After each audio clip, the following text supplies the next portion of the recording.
Sa muling pagsalang ni dating Special Disbursing Officer Gina Acosta sa impeachment trial ni Vice President Sara Duterte, lumitaw sa iprinisentang mga acknowledgement receipt ang ilan pang bagong pangalan ng mga umano'y nakatanggap ng confidential funds.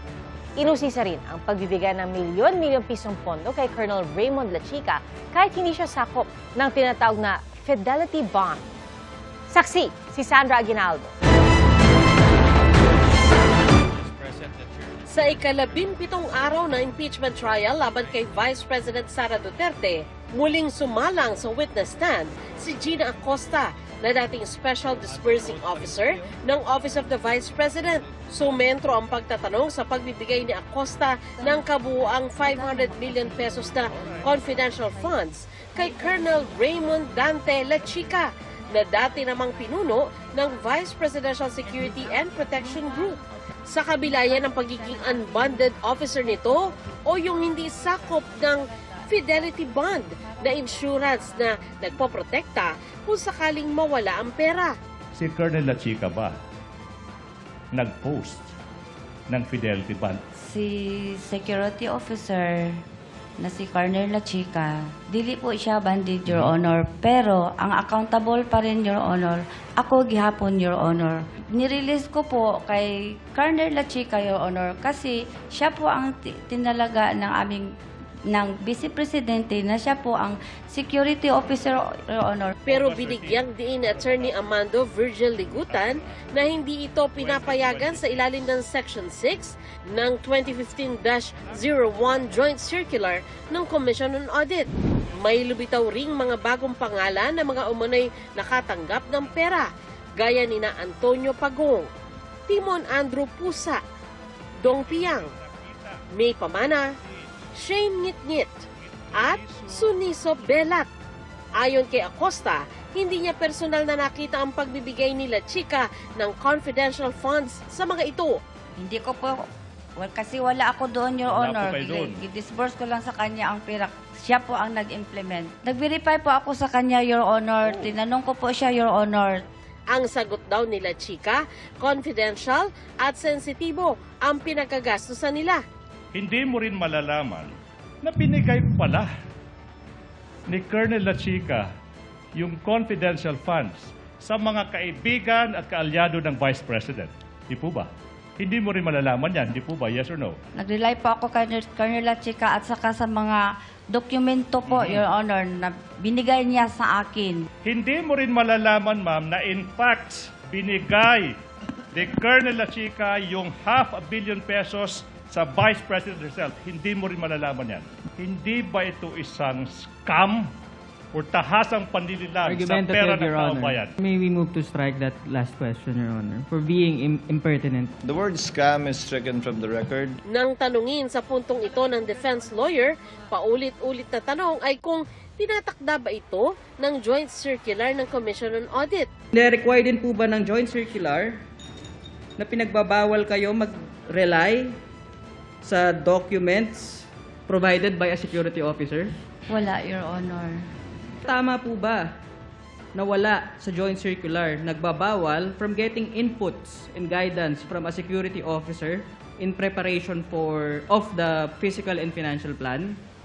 Sa pagkaintindi ko po, wala pong pagbabawal doon. Pinunto rin sa pagdinig na wala ngayong hawak na anumang dokumento si Acosta na magpapatunay na nakuha ni Lachica ang confidential funds.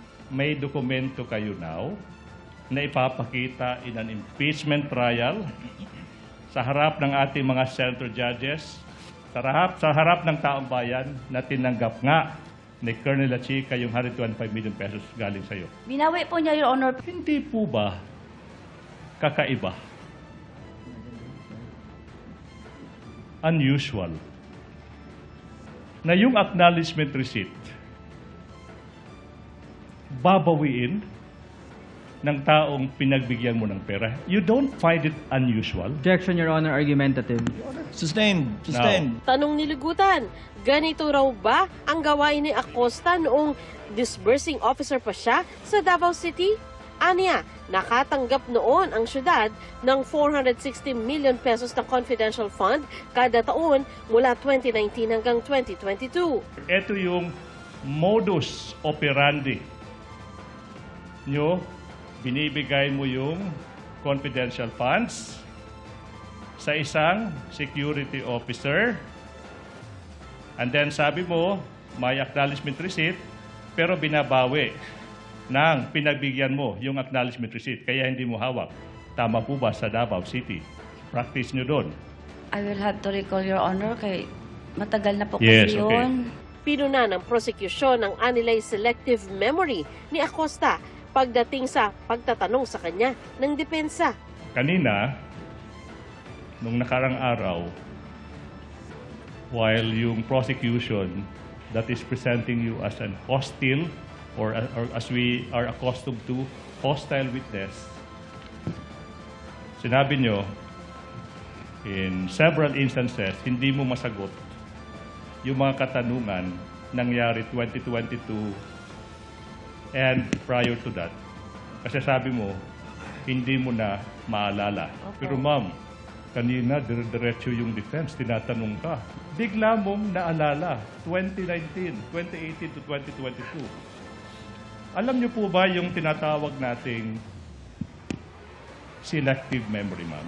Sa cross-examination ng abogado ni VP Sara, pinunto sa pagtatanong na wala namang pinuna ang Commission on Audit sa liquidation ng confidential fund ng Davao City. When you were STO of Davao City, your duty pertained to disbursing confidential funds appropriated for Davao City, correct? Tama po.